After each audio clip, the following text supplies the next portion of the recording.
Well, I'm Carl Erskine, native of Anderson, Indiana. Proud of it. My name is Nancy Bond.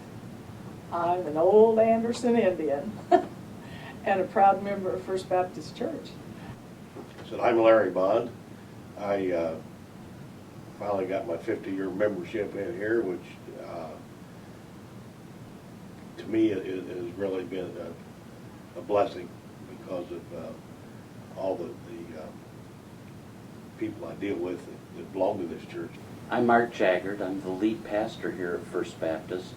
Now, I've only lived here 9 years, but growing up, my mom and dad moved every 2 or 3 years. I don't have a hometown except for Anderson. Anderson's the only hometown I've got.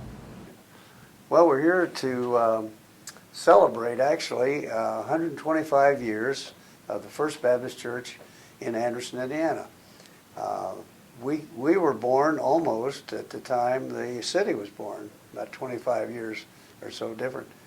And we're just going to talk about how Anderson has influenced First Baptist Church, and hopefully how First Baptist has had its influence in Anderson. And Nancy Bond, Larry Bond, and our pastor Art Jaggard, we all bring a different perspective. Mine sort of is that I was born and raised about 2 blocks from the church on 14th and Lincoln, and so I walked to church as soon as I could walk with my mother and dad and grandparents. So I have a long history of ties with First Baptist. Nancy Bond, you virtually grew up in this church yourself. I absolutely did, although I rarely walked from Lindbergh Road to 14th and Lincoln. Once in a while.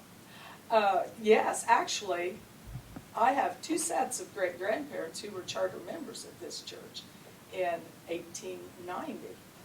And their children ended up getting married. I'm fairly confident that it was in the church, and therefore my father was 3rd generation in First Baptist Church. So my roots go deep, and I'm still here. And Larry's our moderator at the church, and the moderator he's kind of an organizer. Plus, he teaches the men's class, which sometimes is more like a debate class, but it's a healthy exchange of men's views of the Bible and how we relate to that Bible. And Larry? Yeah, this class formed, I don't know how many years ago it was, but it was quite interesting because on Sunday mornings there were several of us guys that used to roam around in the hallways and so on and so forth. Didn't go to Sunday school class. And Nancy was Sunday school superintendent at that time, and I walked in one Sunday morning, and one of the guys come up and said, "Congratulations." I said, "For what? What do I do now?" They said, "Well, you're starting a Sunday school class next week, a men's Sunday school class." I said, "What makes you think that?" They said, "Well, it's in the bulletin, so it has to be true." So we've been meeting ever since, and we've had as high as 18 to 20 fellows sit in that class at one time or another, and wow, it's just fantastic, the conversations that we get going and the things we learn about the Bible and each other. Now, Pastor Art, I think, Pastor Art, you are our 18th pastor in the 125-year history of First Baptist. And you came to us, what, 9 years ago? 9 years ago, Yeah. almost exactly. Fine. Well, we've grown under you, and you're a strong preacher. We're glad to have you. Oh, you are so gracious. God bless you. Well, Pastor Art, you yourself have brought a dimension to our church, you and your wife, Deborah, and you can't go back in history for us exactly, but this is a Bible church, and the Bible is not a history book. It has history in it. It has history in it, but it's a very spiritual book. Right. And that's where I think your strength lies. Yeah. But One well, of the things that I observe is that all life starts out spiritually, and the life of our town started out spiritually. You observed that our church started within 25 years of the start of our city. And the spiritual element of growing our city was very important. And as we face our future, that same spiritual emphasis is going to be just as important for our future as it was in our history. The impact of Anderson and the church and vice versa has it's just been a natural parallel over these many years. This church was the mother of 3 other Anderson churches. Mm-hmm. So the First Baptist Church of Anderson, then from that came the Meadowbrook Baptist Church, which is a very strong church to this day, Mounds Baptist Church, and Highland Baptist, a small church that's not now still operating under Baptist, but those things have just come along as part of the growth of the city and of the faith and through the First Baptist Church. And so there are other things too. This church had a beginning of some things that really sprouted or were born from, I read somewhere in the history, someone wrote that it's like the great oaks come from small acorns. Someone years ago wrote that, and well, that's what's happened here. I can tell you that the Hopewell Center, which is one of the finest campuses for special needs people in our county, one of the tiny acorns that started that was a class in this church, First Baptist Church, called the Beaver class for a youngster who was not keeping up quite back in the 50s. And the teachers didn't know how to, Nancy, pass David Brundage, is his name, on to the next level. They recognized he was a little slower and so forth. Now, we didn't have all the names like special needs in those days. We've dropped the R word, which is retarded. But slow learners, well, this church started a class for David Brundage. That grew, they called it the Beavers class. That's grown over the years for special needs. And then the Methodist Church and the Presbyterian Church also opened its doors in weekdays for services for special needs people. That was the beginning of the sheltered workshops and some of the services that exist today. But eventually grew into what we now call Hopewell Center, which is a multifaceted array of services for special needs in our county.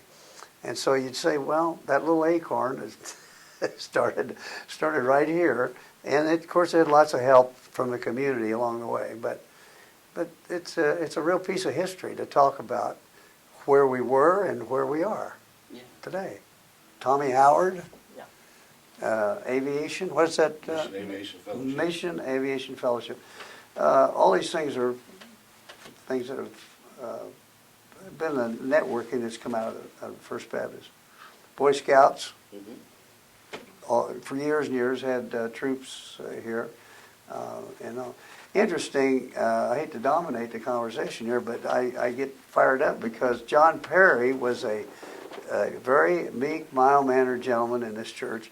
And John Perry sang in the choir, but he also taught a Sunday school class for high school age.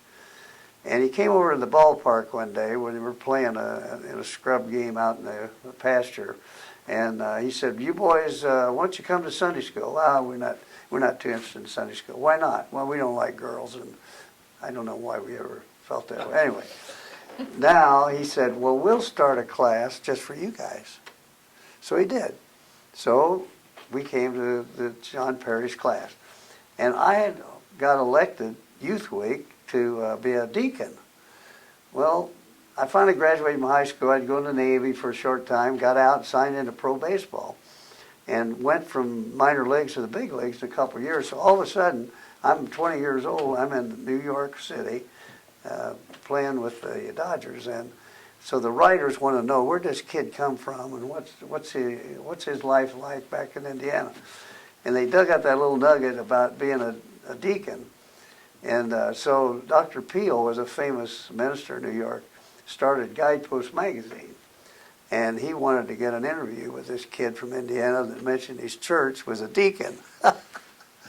That article in Guidepost was read by a coach in Oklahoma City who said, boy, if athletes would endorse their faith the way they endorse razor blades, shaving cream, wouldn't that be something? So he had this big idea, came north and visited with me and a few other athletes.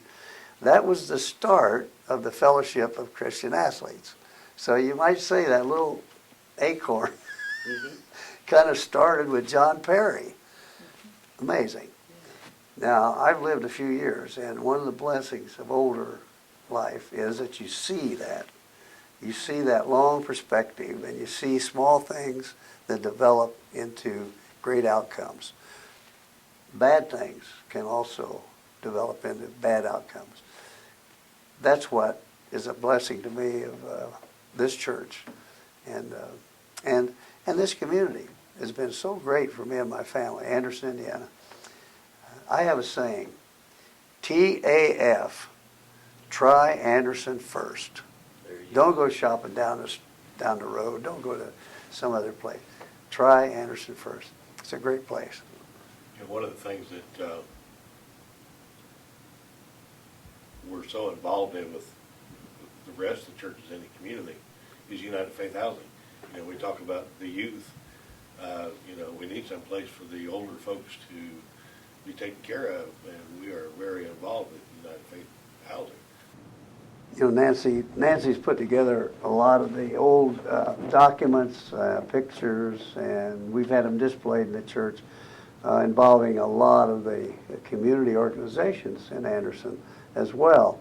But we had a program one time in the 60s.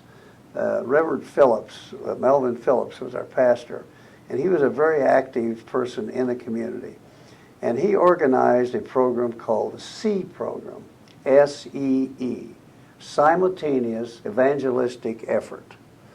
And in that SEE program, he engaged some 35, possibly to 40 churches to have a week of evangelism all over the city at the same time. Each church had their own evangelist, and so this powerful movement in the whole city was going on at the same time. And then there was a culmination of that at a final at the Wigwam in Anderson, where all churches came together, and I invited several people. Jackie Robinson came to that. We had a famous runner in Indiana named Don Lash. Don Lash later became an FBI agent. He was there. A quarterback from the Chicago Bears came, Bill Wade. Rayford Johnson, who was an athlete in the Olympics years ago, decathlon. They all came and helped to kind of give the final big push to the SEE program.